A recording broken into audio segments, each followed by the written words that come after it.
Signal सुटताच सुसाट वेगात निघालेल्या car चालकाची दुचाकीला धडक लागली। यामुळे गडबडलेल्या कार चालकाचे स्टेअरिंगवरील नियंत्रण सुटले व ॲक्सिलेटरवर पाय पडून कार थेट दुभाजकावर चढून हवेत उडाली। बुधवारी सायंकाळी 6:30 वाजता हायकोर्टासमोर हा अपघात घडला।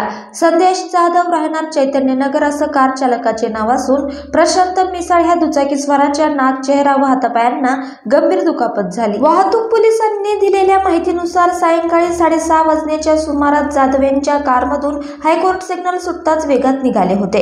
हायकोर्टापासून काही अंतरावर समोरील एका दुचाकी चालकाच्या सायलेन्सरला त्यांच्या कारचा धक्का लागला। यात दुचाकीस्वार दूरवर फेकला गेला। मात्र या घटनेमुळे संदेश यांचे कारवरील नियंत्रण सुटले। यातच त्यांनी कार नियंत्रणात आणण्याचा प्रयत्न करताना वेग आणखी वाढला व कार थेट दुभाजकावर जाऊन आदळली। यात अतिवेगामुळे कार थेट दुभाजकावर झाडाच्या कुंडीवर आदळून हवेत उडत रस्त्याच्या मध्यभागी येऊन पडली। यात कुंडी देखील मुळापासून तुटून विरुद्ध दिशेला फेकली गेली। या अपघातात कारचे मोठे नुकसान झाले।